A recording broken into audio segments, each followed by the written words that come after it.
हम दोनों ही स्टेशन पहुंच गए। मेरी खुशी रास्ते भर मेरे चेहरे से झलक रही थी। कभी कभी तो डर भी लग रहा था कि श्रेया मुझे कहीं सच में ही पागल ना समझ ले। ट्रेन प्लेटफॉर्म पर थी और मैं 7वें आसमान पे। आने से पहले एक पल के लिए भी नहीं सोचा था कि जिसे बस एक झलक भर देखने के लिए दिल्ली आया था, वापस भी उसी के साथ जाऊंगा।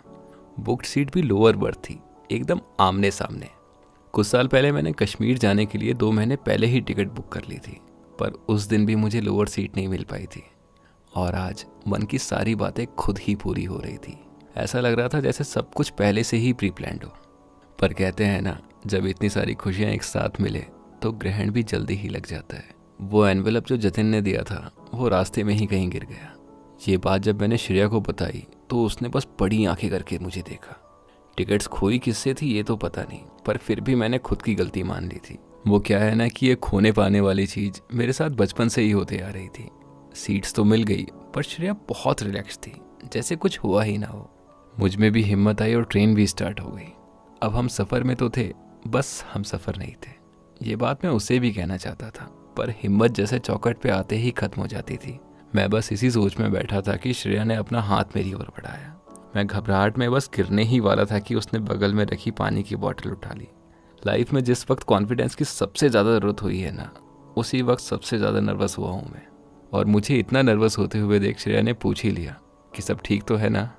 अब कैसे बताऊँ उसे कि कुछ भी ठीक नहीं बचा है। दिल बस कहीं एक जगह आके रुक सा गया था।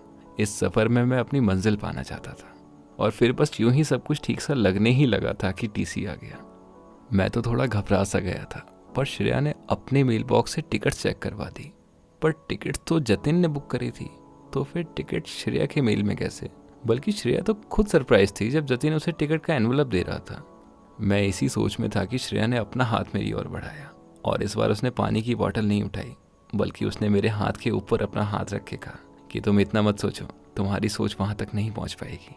लेकिन फिर भी अगर तुम सोचना चाहो तो मेरे बारे में सोच सकते हो, जो कि तुम पिछले 3-4 दिनों से करने में लगे हो। ये सब एकदम से सुन के मैं बस शून्य सा हो गया था। मतलब सच कहूँ तो मेरे पास कोई शब्द ही नहीं बचे जो मैं उसे कह सकूँ या वो मेरी सुन सके।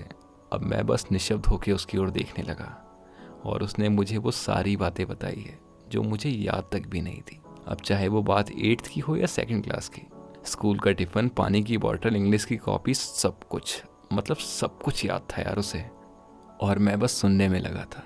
बातों में बस कुछ यूं खो गया कि पता ही नहीं चला दिल्ली से दून कब पहुंच गया।